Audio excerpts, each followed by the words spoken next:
Adrian Adonis.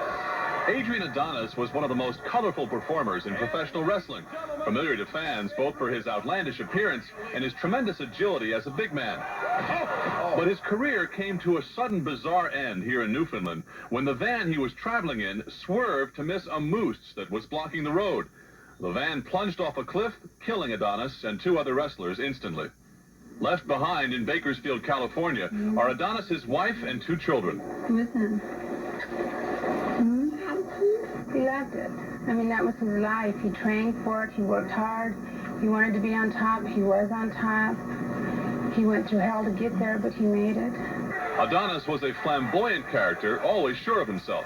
You're looking at him right here, right now, the best personality right now in professional wrestling. I have to admit, I'm not trying to brag, it's just fact. But he adopted the gimmick of wrestling in drag, and some observers say it cost him his career. He finally went back to Japan, totally devoid of the gay gimmick. He had never done that gimmick in Japan, and he had been a big star in Japan before. He was starting to make a comeback, and he might have done fairly well there. As far as North America, he really would have had a tough time living down the gimmick. I know he's gone now, and, you know, we all go, but he was just, it's unbelievable still. Seriously injured a fourth. Among the dead, one name in particular very well known to wrestling fans here. The accident occurred around 9:30 last night near Lewisport, Newfoundland. A van containing 4 professional wrestlers suddenly plunged into a shallow stream. Dead is former WWF star Adorable Adrian Adonis, seen here in the pink trunks. His real name is Keith Frank from Los Angeles. Also killed was Pat Kelly on the left. His twin brother, Mike, on the right, was the only survivor of the crash. He's in serious but stable condition. The Kelly twins are from Hamilton.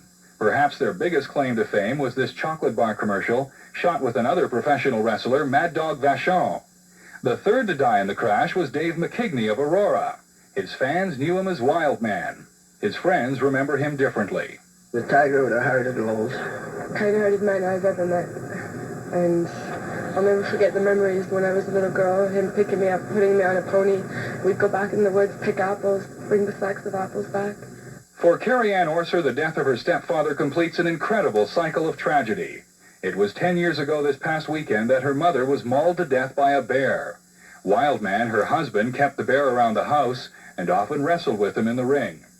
Wild Man's son, 8-year-old Dave Jr., was traveling just a few cars behind his father's van when it crashed.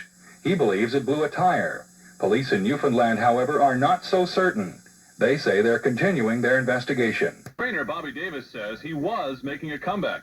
In the 6 months before he passed away, Adrian trained twice a day, 2 hours a day at Gold's Gym, trained off 127 pounds, with an unbelievable dedication.